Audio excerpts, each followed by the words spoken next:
Topic के लिए। As a captain of the ship sir, सबसे पहले आपसे जानना चाहूँगा कि क्या एग्जैक्टली होने वाला है फिल्म के अंदर, और थोड़ा सा अगर बताएं फिल्म के बारे में हमारी ऑडियंस को। अभी जैसे कि ट्रेलर आप लोगों ने देखा, फिल्म सस्पेंस थ्रिलर और बहुत ही ज़्यादा कह सकते हैं कि एंटरटेनमेंट से भरी हुई है। आप लोगों को बहुत मज़ा आने वाला है, जो भी ऑडियंस देखेगी उसको मज़ा आने वाला है थिएटर में।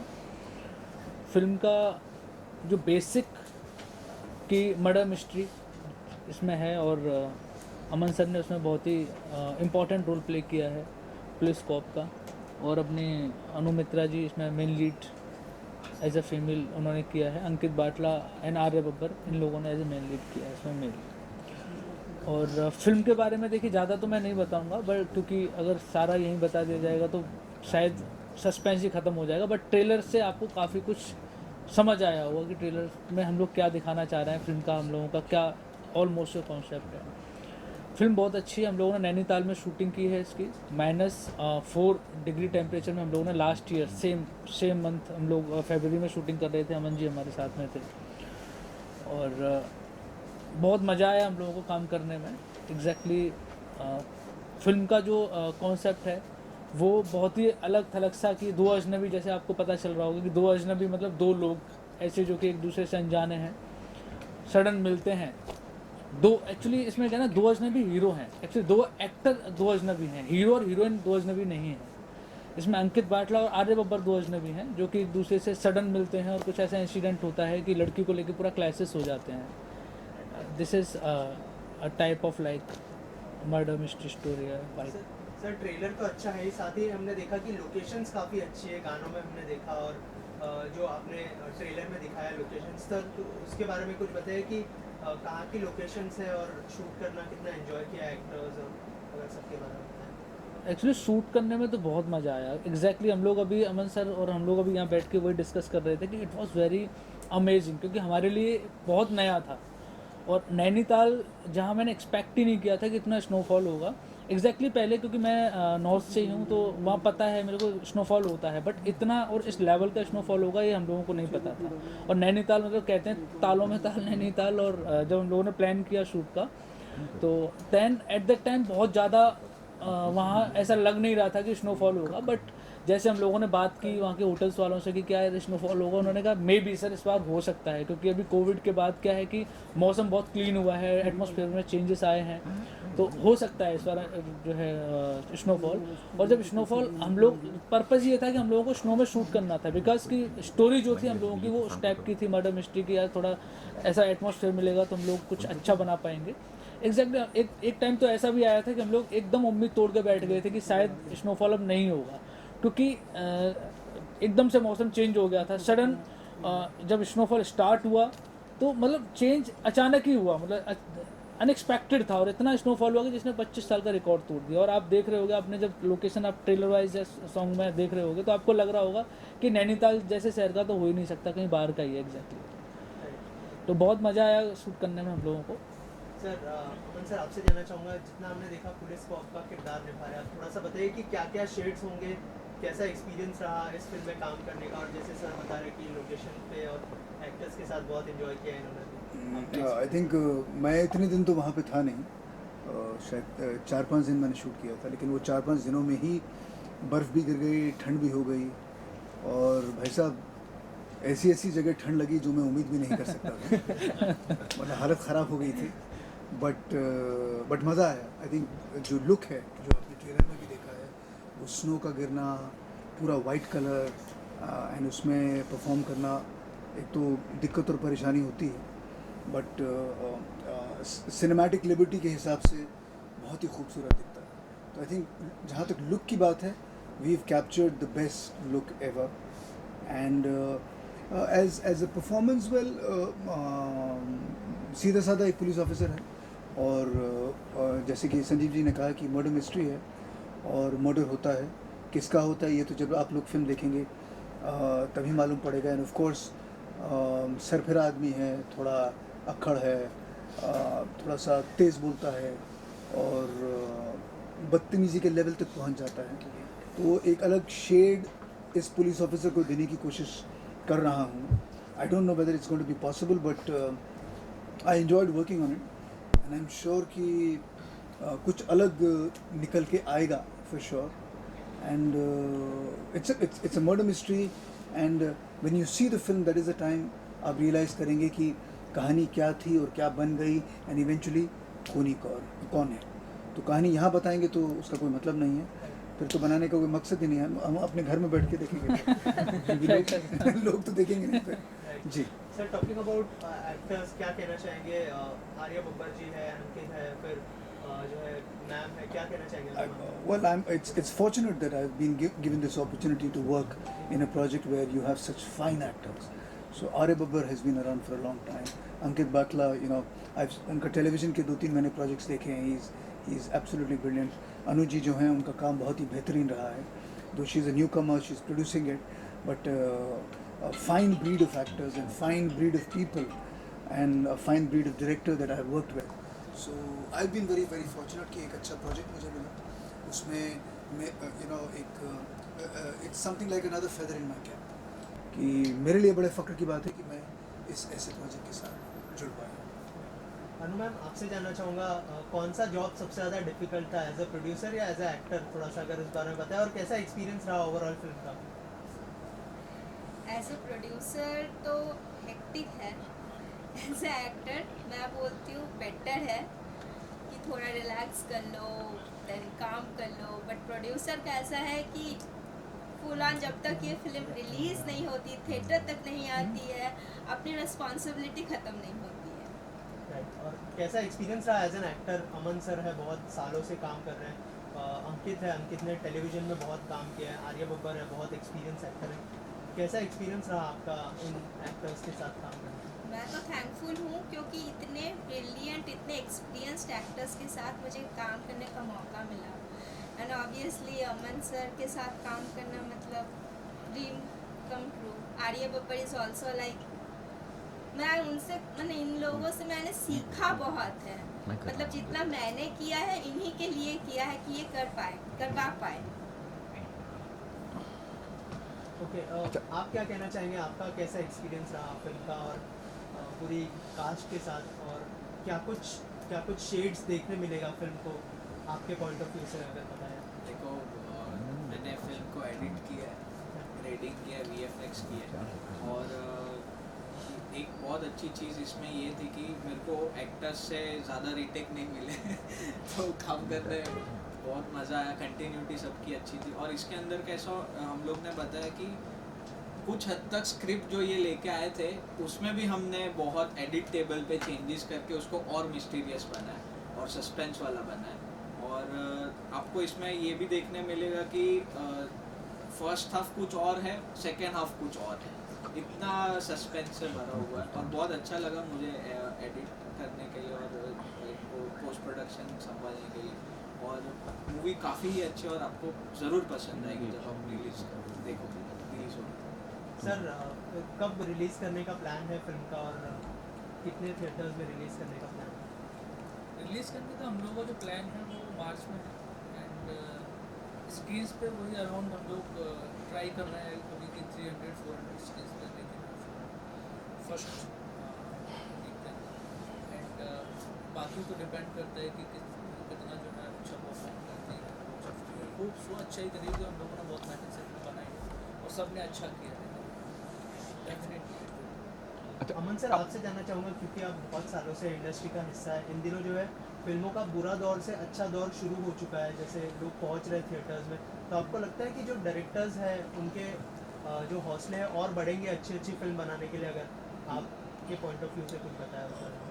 देखिए, मुझे कभी नहीं लगा था कि हमारी इंडस्ट्री का कोई बुरा दौर कभी आया था. एक फेज़ होता है जब maybe things don't work out, तो maybe our industry was trying to figure out कि कौन सी चीज़. एंड कोविड का दौर भी चल रहा था. एक मुश्किल दौर था सबके लिए, चाहे वो फिल्म इंडस्ट्री हो या कोई दूसरी इंडस्ट्री हो. So I do not feel, yes maybe जो प्रोजेक्ट्स बन रहे थे, जो डायरेक्टर्स सोच रहे थे, शायद उस समय वो क्लिक नहीं हो रहे थे. But at that particular moment हमारी जो इट इज़ रॉन्ग टू से साउथ इंडियन इंडस्ट्री, क्योंकि फिल्म इंडस्ट्री हमारी एक ही मानी जानी चाहिए, लेकिन हम उसे कैटेगराइज कर देते हैं कि वो बंगाल से है, ये तमिलनाडु से है, ये केरला से है. तो इनकी फिल्में little over the top, heroism वहाँ ज़्यादा होता है, एंड वहाँ जो एक फॉलोइंग भी है, एक्टर्स की कल्ट फॉलोइंग है, जो कि हिंदी फिल्म इंडस्ट्री में उस लेवल की नहीं है. But again with the release of Pathaan I think I was so happy कि एक ऐसी फिल्म जो इतनी चली है, क्योंकि एक फिल्म चलती है तो इतने सारे प्रोड्यूसर्स की हिम्मत होती है कि भाई चलो इंडस्ट्री शुरू हुई है, अब हम वापस फिर से खड़े हो जाएंगे. सो एक फेज़ रहा था जहाँ पे मे बी प्रोजेक्ट्स क्लिक नहीं हो रहे थे. हमारे यहाँ पे हिंदी फिल्म इंडस्ट्री में ऐसा कुछ नहीं है कि हमारे पास कंटेंट नहीं है या मेकर्स नहीं है या परफॉर्मर्स नहीं है, हमारे पास सब कुछ है. वो चीज़ उस समय क्लिक नहीं हो रही थी. अब ये चीज़ अभी क्लिक हुई है, एंड आई एम श्योर कि जैसे जैसे चीज़ें खुलती रहेंगी, लोग और वापस थिएटर की तरफ आएंगे, और फिल्में बनेंगी, और पीपल विल वांट टू. मेरे लिए when I watch a film I want to watch it on the big screen. मेरे लिए वो एक मोबाइल पे इतने में देखने में या टेलीविज़न में देखने में वो उसका मज़ा ही नहीं. You need sound to surround you, you need the right kind of effect, the right music, the right colour, the right actors, the right frame. तो और कहानी अच्छी होनी चाहिए, परफॉर्मेंस ब्रिलियंट होना चाहिए. तो एक दौर है, वो दौर मेरे हिसाब से निकल गया है, एंड नाउ जो भी होगा बढ़िया होगा और पॉजिटिव. अमन सर, इसमें ये ऐड करना चाहूँगा कि 500 करोड़ हो चुका है कल तक का जो अपडेट है पठान का, क्या कहेंगे उस बारे में, और कितना नहीं, जहाँ तक मैं चाहता हूँ worldwide it has touched over 800. जी जी जी वर्ल्ड वाइड, हाँ. तो 850 900 मतलब 1000 की तरफ बढ़ रहा है. तो मैं तो चाहता हूँ 1000 क्या हो, 10,000 बढ़े, ताकि और हज़ारों फिल्में बने. हम और आप मतलब हमें बैठने की मतलब फुर्सत ना हो, इतना काम है, इतनी इंडस्ट्री हमारी बड़ी है. आई थिंक पॉजिटिविटी अगर आपके दिमाग में होगा, अगर आप हमेशा सोचेंगे अच्छा होगा, आगे जाके अच्छा ही है. सर थोड़ा सा एक अलग सवाल जानना चाहूँगा. अभी जो है recently MC Stan Bigg Boss जीत गए, क्या कहना चाहेंगे, आपका क्या रिएक्शन है, क्योंकि आप बहुत सालों से इंडस्ट्री से जुड़े हैं. I know, I was also in big boss 9. Right. बहुत से लोगों ने वेल आई थिंक देखिए, बहुत सी ये एक बेसिक चीज़ है. Today our country, more than 65% of the population of our country today is under the age of 35 and below. So we are a very young country today, very very young. So MC Stan falls in that category, जहाँ पे जो youngsters उनके साथ हैं, उनकी जो उम्र है, जिस तरह के वो गाने बनाते हैं. अभी यही चीज़ अगर आप somebody who loves Kishore Kumar, somebody who loves Sonu Nigam, somebody who loves R.D. Burman, somebody who loves those old जिनके गानों पे मैं बड़ा हुआ, आई डोंट अंडरस्टैंड. मतलब मेरे लिए MC स्टैन के गानों को समझना it's a little difficult. But मैं ये भी जानता हूँ कि उसकी अपनी एक फॉलोइंग है, लोग उसे पसंद करते हैं. एक एज ब्रैकेट है, एक एज ग्रुप है. उनके गाने में भी 35, 40, 45, 50, 60, 65, 70, 80 वो लोग शायद पसंद नहीं करेंगे. 35 वाले भी शायद नहीं. I suppose that the young again youngsters का क्या है, उनको कुछ नया चाहिए. सो MC stand has a connect with people, और वो कनेक्ट इतना एविडेंट है कि वो बिग बॉस जीते हैं. क्योंकि मेरे हिसाब से बहुत लोगों ने जो पैसे हैं अलग अलग कंटेस्टेंट्स पे लगाए थे, MC स्टैन पे किसी ने पैसे नहीं लगाए थे. ये सारी दुनिया जानती है. बट अगेन लोग अगर आपको पसंद करते हैं तो कुछ भी हो सकता है. और डायरेक्टर सर, मेरा आपसे सवाल है, मैं जानना चाहता हूँ, अमन सर ने अभी बोला कि एक फिल्म होनी चाहिए, इंडियन फिल्म एक होनी चाहिए, कि अब ये वक्त है कि डायरेक्टर या प्रोड्यूसर को कि ऐसी फिल्म बन जाए, इंडियन फिल्म हो, हर एक भाषा में रिलीज़ होनी चाहिए, और ये ना हो ये बॉलीवुड की है, साउथ की है, एक फिल्म हो. देखिए, जो भी डायरेक्टर्स हैं, प्रोड्यूसर्स हैं, फिल्में कर रहे हैं, मेकर्स, हर मेकर का सपना ये होता है कि फिल्म तो एक ही हो और वो पैन इंडिया हो. अभी क्या है कि बहुत सारी ऐसी इंटरनल चीज़ें हैं जिन्हें हम लोग बाहर से नहीं जानते. एग्जैक्टली क्या है, जैसे कि अभी क्वेश्चन किया था कि हमारी फिल्म जो है कितने स्क्रीन्स पे रिलीज़ हो. तो क्या होता है कि स्क्रीन्स के ऊपर फिल्म को लेकर के जाना, और वो भी फिर रीजनल लेके जाना. लाइक जैसे कि अभी साउथ के अंदर जा रहे हैं लोग, या वेस्ट बंगाल जा रहे हैं इस तरफ. तो होता क्या है कि वहाँ बहुत सारे ऐसी चीज़ें हैं जिन्हें हम इतनी आसानी से ब्रेक नहीं कर सकते. या तो जो डिस्ट्रीब्यूशन है ना, वो भी ऑल इंडिया होना चाहिए according to director point of view and producer point of view. होता क्या है कि इसमें कि जब हम फिल्म को लेके जाते हैं पैन इंडिया, तो हर जगह अलग अलग लोग बैठे हैं, उनको उनके टेस्ट की ही फिल्म चाहिए, और उन्होंने एक माइंड मेकअप कर दिया है कि साउथ के अंदर उनको साउथ वाले ही कॉन्सेप्ट वो पेश करेंगे, तभी साउथ वालों को पसंद आएगा. हाँ, ये अभी एक थोड़ा सा चेंज आया है कि हम लोगों ने क्या किया है कि हम लोगों ने मतलब अभी मैं थोड़ा सा अलग इसलिए बोल रहा हूँ क्योंकि हिंदी इंडस्ट्री ने स्टार्ट किया कि किस तरीके से साउथ की फिल्मों को ला करके हमारे यहाँ हिंदी के अंदर प्लेसमेंट किया, उनको डब किया जाए, डब करने के बाद में इंडिया यहाँ ऑल जो है ओवर रिलीज़ किया जाए। ये स्टार्ट, ये जो पहला कदम बढ़ा था वो बॉलीवुड की तरफ से टॉलीवुड की तरफ बढ़ा कह सकते हैं, क्योंकि वहाँ से लोग लेकर के आए, उनको डब किया और रिलीज़ कर दिया। लाइक बाहुबली सबसे बड़ा जो है कह सकते हैं कि बड़ा बिगेस्ट प्रोजेक्ट था जिसने कि सिनेमा के ऊपर अपनी एक इतनी बड़ी छाप छोड़ दी कि जिसको शायद ब्रेक डाउन कर पाना अभी तक बहुत मुश्किल हो रहा है फिल्म। बट क्या हुआ, वो फिल्म हिंदी के अंदर आई, लेकिन हिंदी की फिल्मों को अदर लैंग्वेज में ले जाने के लिए, उनको रिलीज़ करने के लिए प्लेटफॉर्म्स नहीं है, उतने सफिशिएंट प्लेटफॉर्म्स नहीं है।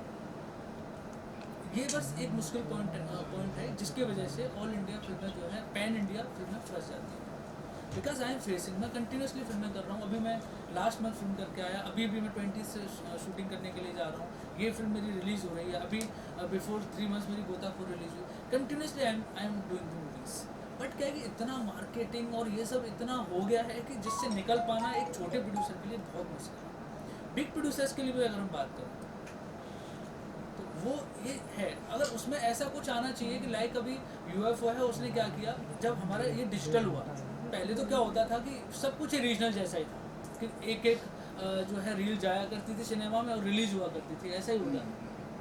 धीरे धीरे फिर उसको एक जगह लेके आए कि नहीं अभी UFO के अंदर लेके जाओ या क्यू का केसरे लेके जाओ और यहाँ से film all over India spread हो जाएगी और वहीं से फिल्म चालू हो जाएगी। यही चीज़ एक डिस्ट्रीब्यूशन में भी आना चाहिए। डिस्ट्रीब्यूशन में डिस्ट्रीब्यूटर्स बैठते हैं, उनको हम लोगों को अलग अलग डील लॉक करना होता है, हम लोगों को रीजनल लॉक अलग करना होता है, वहाँ के हम लोगों को वहाँ के बुकर्स के साथ में अलग से बात करनी होती है, वहाँ के अलग हर सिनेमा का अलग क्राइटेरिया है।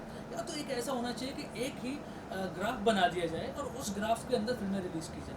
हाँ, वो डिपेंड करता है 300 स्क्रीन्स हो, 200 स्क्रीन्स हो, 50 स्क्रीन्स हो, 10 स्क्रीन्स हो। बट क्या है कि हो ऐसा कि एक जो है प्लेटफॉर्म से हम लोग पूरी फिल्म को पैन ले जा सकें, और पैन ले जाने की कोई व्यवस्था ही नहीं है। देयर इज़ नो अरेंजमेंट कि लोग पैन, अदरवाइज मैं भी चाहता हूँ कि पूरी इंडस्ट्री एक हो, हॉलीवुड एक है, उसमें अलग अलग साउथ, तमिल, तेलुगु, कन्नड़, मलयालम, हिंदी, बंगाली नहीं बनती है, वो एक ही लैंग्वेज में फिल्म बनती है और वो एक ही बार में फिल्म रिलीज होती है। लेकिन हम लोगों ने खुद को ही अलग करके रखा हुआ है, कर भी क्या सकते हैं। मैं मैम से जानना चाहूँगा, मैंने पूरा जो ट्रेलर देखा, मैंने ध्यान दिया कि आपकी खूबसूरती बहुत काम किया गया है, बहुत खूबसूरत दिखाया गया है आपको।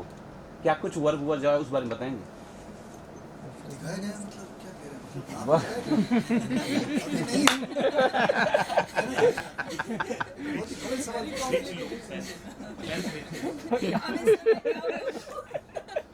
आपने मेरे सामने ही मेरा ऐसा बोल दिया। जाहिर सी बात है कि प्रोड्यूसर हैं तो उन्हें नहीं कर सकेंगे। कोई बोल भाई, आप बोल रहा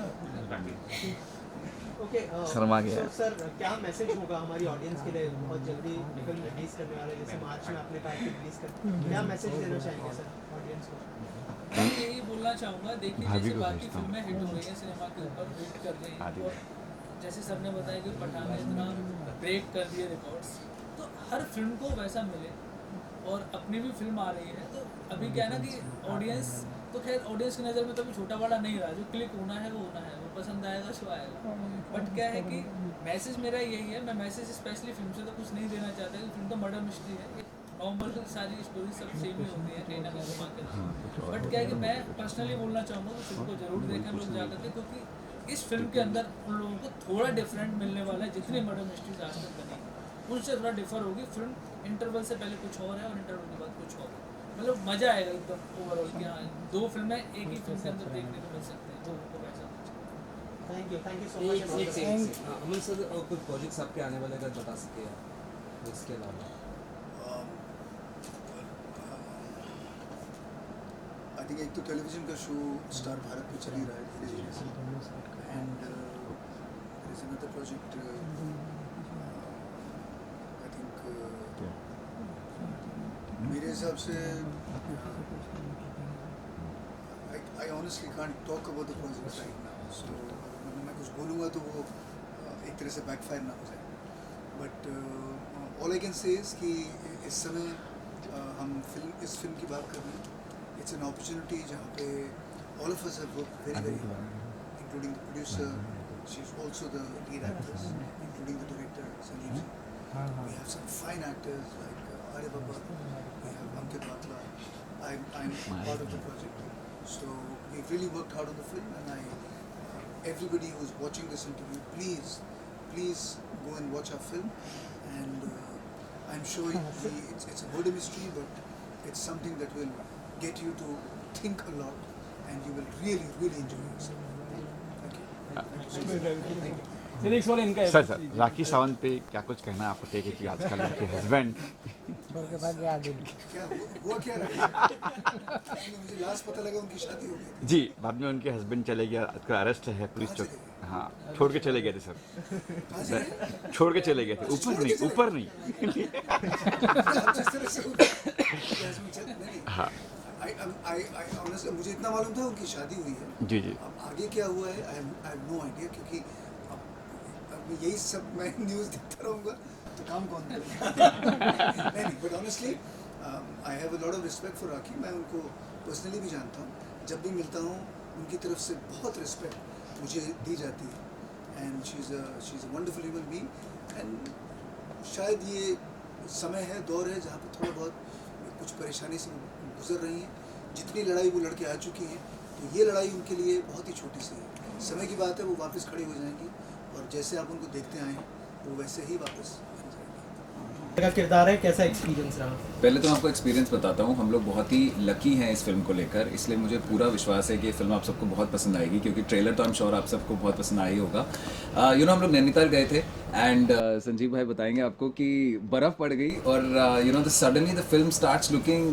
गॉर्जियस और हम में से कोई ठंड के कपड़े कैरी नहीं कर रहा था एंड जो मिला वहीं से पहन के हम लोग ने we kind of work around it so दो अजनबी मेरे लिए बहुत स्पेशल है क्योंकि ऑफ कोर्स संजीव भाई की ये फिल्म है जो बहुत ही अच्छी तरह से लिखी हुई है अनु की पहली फिल्म है विच is very interesting and for me I think जो कैरेक्टर है वो मैं एक्चुअली रिवील नहीं करना चाहता आपको लेकिन सारी जो भसाड़ मचाई है ना वो इसी कैरेक्टर की वजह से मची है तो आप जब फिल्म देखेंगे तो आपको पता चलेगा कि इसमें रोमांस है बहुत सारा बहुत ही खूबसूरत रोमांस है कुछ गाने हैं जो हमने किए हैं साथ में थ्रिलर है अमन जी हैं आर्या है so it's gonna be really good fun sir आप बताइए अंकित के बारे में कि उनके साथ काम करने का एक्सपीरियंस कैसा रहा मैं मतलब आई हैव नो वर्ड्स कि जितना कोऑपरेटिव एक्टर्स मैंने अभी तक बहुत सारे लोगों के साथ काम किया बट इट वाज अमेजिंग इतना मज़ा आया काम करना एक्चुअली क्या था ना कि हम लोगों का एक्सपीरियंस ऐसा रहा ही नहीं कि हम लोग फिल्म कर रहे हैं वहाँ हम लोगों को लगा कि we are on tour we are on picnic और जैसे बताया कि स्नोफॉल हो गया सडन तो अलग ही मतलब कुछ कह नहीं सकता आई हैव नो वर्ड्स और काम वाइज तो अगर मैं बात करूँ वर्क वाइज तो he is amazing and brilliant मतलब one take no doubt so many times इन्होंने अभी क्योंकि अनु न्यू थे क्योंकि क्या होता है कि स्टार्टिंग में जब थोड़ी थोड़ी प्रॉब्लम होती है जब नया बंदा होता है बट वैसा फील ही नहीं होने दिया और मेरी तरफ से तो जितना बना मैंने किया बट इवन अंकित भाई ने भी काफ़ी जो है इनको संभाला संजीव भाई की अगली पिक्चर भी मैं ही कर रहा हूँ we are planning something like ji Ankit sir producer भी है मैम और एक्ट्रेस भी है यहाँ पे तो कोई हिचकिचाहट लगी थी आपको क्योंकि ऑन सेट पे जब मुझे पहले दिन मैंने पूछा कि मैं ये फिल्म मैंने सिर्फ इसलिए की थी क्योंकि मुझे कॉन्सेप्ट बहुत अच्छा लगा था और संजीव भाई ने मुझे कन्विंस किया था सो दैट वाज इट लेकिन जब मुझे पता चला कि प्रोड्यूसर हैं और वो हैं वहाँ बैठी हैं मुझे लगा यार लेडी प्रोड्यूसर है पता नहीं क्या होगा फिर पता चला कि ये एक्ट्रेस भी हैं तो मुझे लगा यार अब मैं करूँ ढंग से एक्टिंग नहीं करूँ there is a this thing plus इनकी पहली फिल्म है बट अनु ने बहुत ही कंफर्टेबल फील कराया एंड आई मस्ट से पहली फिल्म के होने के बावजूद उन्होंने बहुत अच्छा काम किया है हमारे जो रोमांस और जो गाने हैं वो बहुत ही अच्छे हैं एंड आई एम श्योर लोगों को बहुत पसंद आएंगे वैलेंटाइंस डे तो अब चला गया लेकिन ये अगले वैलेंटाइंस डे तक चलते रहेंगे आई एम श्योर क्यों अनु इंशाल्लाह बहुत अच्छा था it was a very nice experience with Anu and इसने मैं कहीं फील नहीं कराया कि मैं प्रोड्यूसर हूँ और मैं एक्ट्रेस नहीं हूँ बट आई थिंक ये बहुत कोऑपरेटिव है so it was a good team a family Anu ji आपका एक्सपीरियंस कैसा रहा अंकित के साथ वैसे तो पहला मेरा ये काम है पर अंकित ने मुझे ऐसा फील करवाया कि मतलब मैं बहुत इजीली मतलब शूट किया मतलब इतने इजी वे में सब कुछ हो गया और इतने एक्सपीरियंस एक्टर के साथ अगर काम करो ना तो फिर काम और मज़े से हो जाता है। अंकित जी, आपसे जानना चाहूँगा कि अमन वर्मा जी है और आर्या बब्बर जी है, उनके साथ काम करने का एक्सपीरियंस कैसा रहा? सो अमन जी के साथ तो मैं काम नहीं कर पाता, I am not sharing screen with him, but Arya के साथ ऑफ कोर्स मेरे बहुत सीन्स हैं जो आर्या बब्बर के साथ हैं। He is a very professional actor I think, और सबसे अच्छी बात है कि you know there is a lot to learn from him which is very interesting. In fact हमारा जो पहला शॉट ही है वही जो है वो सस्पेंस है पूरी फिल्म का जो हमने शूट किया था, और सबसे इंटेंस सीन भी वही है। So for me as an actor ये बहुत ही चैलेंजिंग था, क्योंकि आप एक सेट पे जाते हो ना, पहले आप थोड़ा माहौल बनता है, आप थोड़े उसके कैरेक्टर के स्किन में आते हो, लेकिन संजीव भाई ने फर्स्ट शॉट ही सबसे इंटेंस सीन लगा दिया था। So I remember, and Arya was also very cooperative. इससे पहले मैं आर्या से कभी मिला नहीं था, so now we are friends, and yeah it's a very interesting thing. आपने टीवी किया है, म्यूजिक वीडियोस किया है, अब फिल्म कर रहे हैं, क्या डिफरेंस महसूस करते हैं तीनों मीडियम में? यार मैं सच बताऊं, मैं तो हमेशा ये कहता हूँ, मैं तो भैया एक्टर हूँ, मेरे को तुम फिल्म दे दो, OTT दे दो, म्यूज़िक वीडियो दे दो, मैं तो एक्टिंग करूँगा, मैं सबको एंटरटेन करूँगा, रुलाऊंगा भी और हंसाऊंगा भी। सो मेरे लिए मीडियम बिल्कुल भी मायने नहीं लगता। राइट, कोई मैसेज देना चाहेंगे जो फैंस आपको देख रहे हैं, और क्या USP होने वाली है फिल्म की?